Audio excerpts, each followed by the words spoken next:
Well, we need to welcome you to this edition of Dialogue, and in doing so, we'll look at something that played out yesterday, a very disturbing one that resulted in the adoption and the shooting of a person.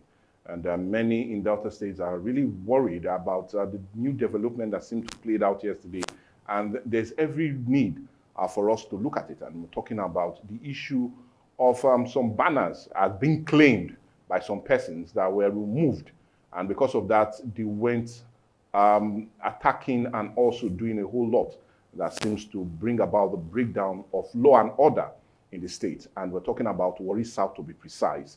And I will be looking at that very issue. And indeed, to help us talk about this, is no other person but Chief Robinson Ayiro. And he's a legal practitioner and also one that will be helping us to give an insight of what truly played out yesterday. I want to welcome you, sir. Good morning and welcome to Atlantic. Thank you very much, and a very good morning to viewers and listeners at home. Okay, now, let's understand what really happened yesterday with this new wave of aggression that we saw yesterday. On social media was awash with a whole lot that played out yesterday. And it got many Deltans, especially those from Warri North and Warri South, truly concerned. Okay. And so I want us to really understand this new wave of aggression, especially as being seen, is coming from Ijaw youth. What really transpired yesterday? Well, to put my answer in perspective, it is good for us to lay the background for all that transpired. Okay. Now, what culminated in the crisis of yesterday started well about 7 years ago. 7 years ago? Yes. When, of course, we all understand that there are 3 local government council areas that make up the Warri Federal Constituency. You have the Warri North, the Warri South, and Warri Southwest. Yes. The community called Ijaw is in Warri Southwest. Yes. The incident, the scene of this crisis is Warri South, a different local government council area. Okay. Now, let us understand that the legal headquarters of Warri Southwest is Ogidigbe. When I say legal headquarters, as far as the documentations are concerned. Because when these local government council areas were created, there was a federal gazette. That gazette still bears Ogidigbe. Now, because of lawlessness, somehow the local government headquarters has been put in Ijaw, a community that shares boundary with Alaja.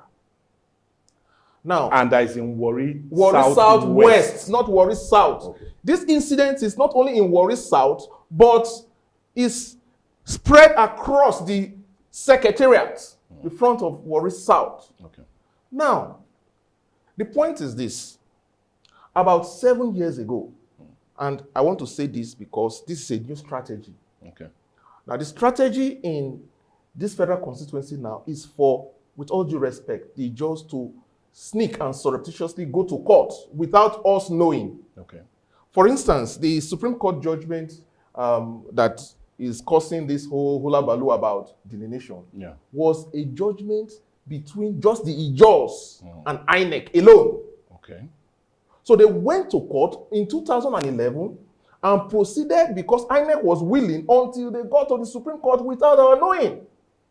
So that is that. But regarding this crisis, when the deputy governor, with all due respect, Kingsley Utwaro was deputy governor, they sneaked and went to court, asking that the Amakoso of Ijaw in Warri Southwest be permitted to share in the traditional royalties in Warri South. So the case was proceeding when we heard. So as a chief, the Council of Chiefs advised me to file an application for joinder. We joined. Okay. When we now joined, we raised preliminary objection. But you were not notified at the initial We were not. We just heard and took an application to join. And the court looked at it that, you cannot be coming into Warri South to share in royalty when there's the traditional council there that will not be heard. Let them come and let us hear what they have to say. Okay. So we went there. When we went there, I did that case personally. Okay. We raised preliminary objection to the competence of the suit. Okay. Because their processes were not well filed. Okay. So when they saw our objection, they withdrew the suit. It was struck out. Then they now surreptitiously went to Asaba to file the same action, correcting the error that they had made. When they filed it there, they were afraid that somehow we might hear. They didn't bring it in the regular open court. They took it to the multi-door court. They applied that you take it to the multi-door court. Multi-door court is an arbitration court where you go, not in the open. Not in the public. So they had proceeded. They were almost signing the terms of settlement, which would have been a judgment of court when we caught wind of it. Then we now took an application there and said that we were part of this case in Warri. They have come to Asaba. Let us be joined.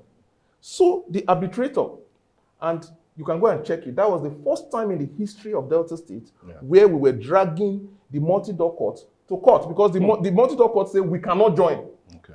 We said that is a deprivation of our fundamental right to be heard. And not a part of the Constitution. Yes. 9 as amended. You understand? So even if you are not going to rule in our favor, let us be heard. Yeah. So we dragged them to court. When we dragged them to court, it got to the table of the chief judge. The chief judge now said, okay, we don't want this kind of embarrassment. Yeah. Join these people and let them be heard. Now, initially, when we filed that action in Asaba, somehow the judge that was to hear it adjourned it sine die. Sine die means till indefinite. So that they will have time to do what they wanted to do. So we now discontinued that case and came to Warri and filed it. And we got the order of court that they should bring the processes to court, let them look at it, let the court look at it, whether it's compliant or not. So at that stage, it was becoming an embarrassment. They now said they will compromise. They will just join us and let them hear the case. Okay. So they joined us. That was 4 years ago. The judgment was delivered just last year. Wow. And the judgment says that the Amakoso of Ijaw has no sharing in the royalty in Warri South. I have a copy of the judgment here. I would let you have it. Now, the lawyers who stood for them is another Ijaw man, T.C. Williams. I personally did the case. Now, after we got judgment, they appealed to the Court of Appeal. We are still in the Court of Appeal. Okay. So what they have done now is that what they could not get through the court, as they feel, they now want to come physically. You see, in a sane society, in a society where there is rule of law, this kind of a thing should hand people in jail. And I've advised the Council of Chiefs that they should proceed in contempt. They will file Form 48 and serve on the king and his people, because there has to be rule of law.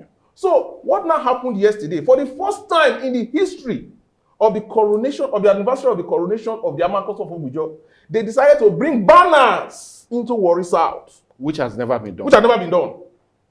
Banners into, billboards into Warri South, where there is a king.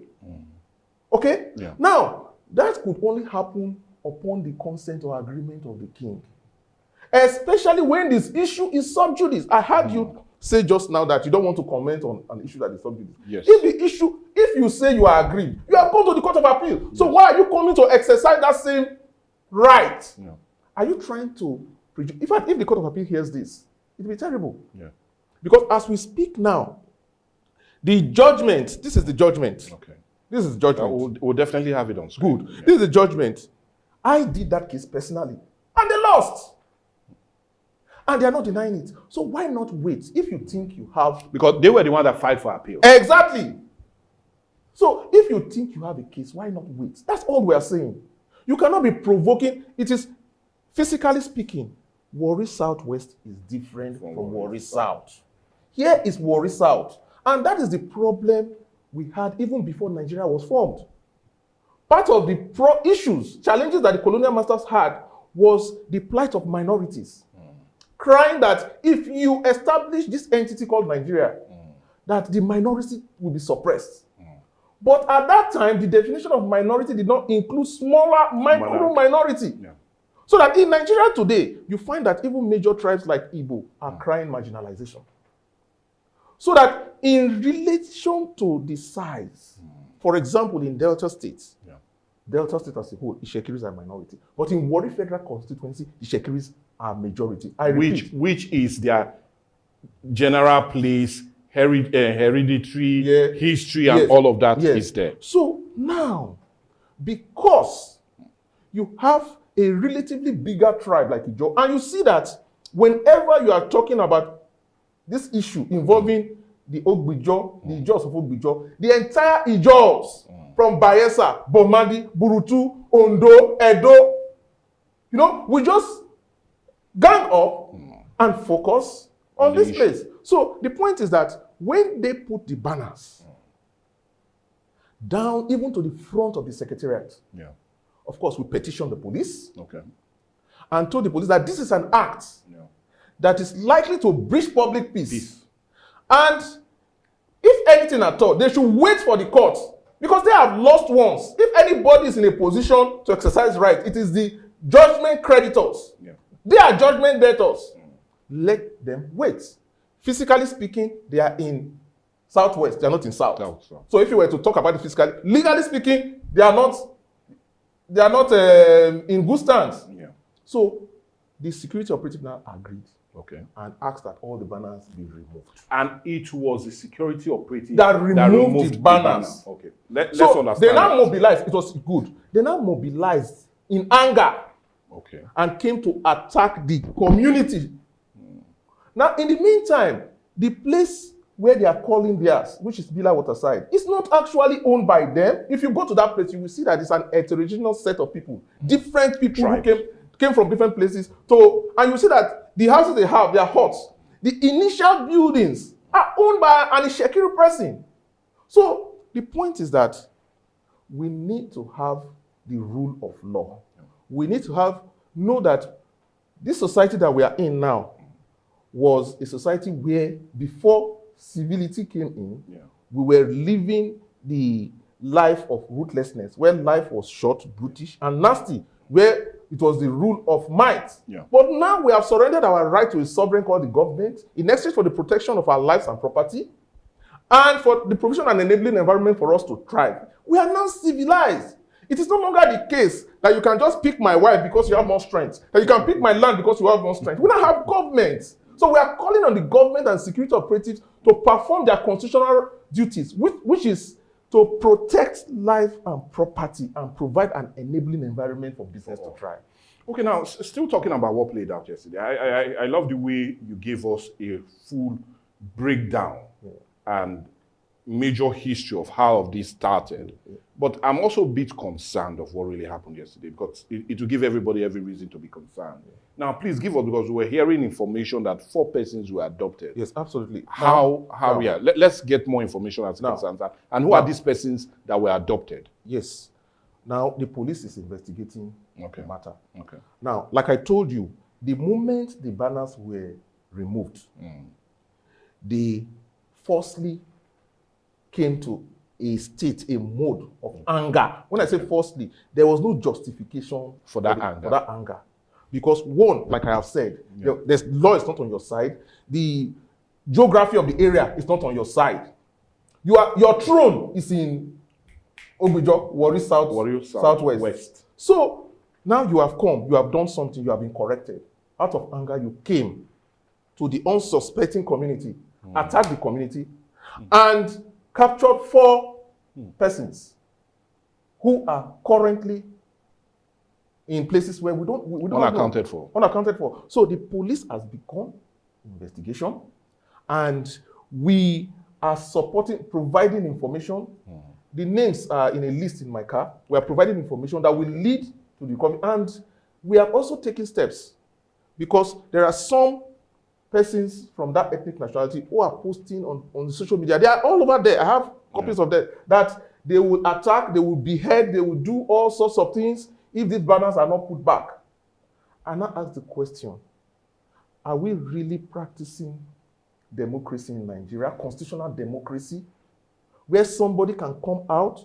It is a replay of the state of nature for somebody to just come out and say, because you didn't allow me to do what I could not get in court, I had to rule. So we have done a petition to the area command, against such people, because they are inciting violence. Yes, most certainly. Yes, they should allow the commerce of this town to thrive. So the names of those 4 people are with the police. The police is investigating, and we are hoping that the state governor will have the political will. Because that's where I was going, and that's where I was almost coming to. Now, let's look at the place of the state government in this? I know yesterday when this broke out, we saw security agencies all around the place, but yet, like you said, they mobilized, came back, and did what they did. But this is more like a direct message to the state government, knowing that they are neck deep into resolving this. What message do you have for the state government as it concerns this, and a quick fix not to bring about break of law and order? Good. Now, my humble advice to His Excellency, the Governor of Delta State, and the Executive Council is that each person should remember that they took the oath of office to stand by the law, irrespective of whose horse is God. Now, this is the time to come out and stand by the law. And the Constitution clearly stipulates the function of government in office, which is to protect lives and property and provide an enabling environment. If you fail to do that, you cease to be government. Now, in a situation like this, what I expect and suggest the government should do is to set up a panel of inquiry to hear all parties, so that the facts can be laid there. The fact is that the Itsekiris are known not to be afraid of documentary evidence. That is their primary tool. And that is why all these cases, they are there. You can go and cross-check. Verify. So, you can verify. So set up a panel. That is the proper thing to do. Because the governor is not here. The governor does not know what the facts are. The panel should be so constituted as to ensure neutrality. Hear the parties, take all these documents, make recommendation, and a white paper be released. That is the way to go. That is the strategy to follow. That is my advice to the government. Well, anyway, I would have really loved us to continue on this discussion because, peace is always paramount. Like you said, without peace, development will definitely not come. Absolutely. And I just want a quick one before we let you go. We know how busy you are, especially as it concerns those 4 adopted persons, how much you hold in your heart that they should come back safe to their families. What advice will you have for Deltans overall? My advice for Deltans overall is that they should have an open mind. Let us not stereotype. Examine the facts as they are presented to you. Because I came to your studio a few minutes ago, and part of the clips I saw, speak to what I am talking about. You have areas where Afghanistan, where girls were not allowed to go to school. Those are the vulnerable components of the society. Of course. By the Taliban. By the Taliban. So, if you look at history, we have always had the vulnerable components of the community, either by sex, or by numerical strength, or by color. Even in the United States of America, it was only recently that the blacks, relatively recently, that blacks were allowed to vote. And so, let us come together. An injury to a human being should be an injury to all. Let us analyze it. It is not a sin to be a minority. It's not a sin to be a black man. It's not a sin to be a woman. Let us focus on aiding the vulnerable components of the society and not gang up against them. That is my advice for Deltans. Let them look at the case on the merits. Because what goes around comes around. Well, anyway, we would have loved to come around all of the discussion, but we need to let you go. And I'm talking of no other person, legal practitioner and also chief. And we're talking about Chief Robinson Ayiro. Thank you so much for adding this.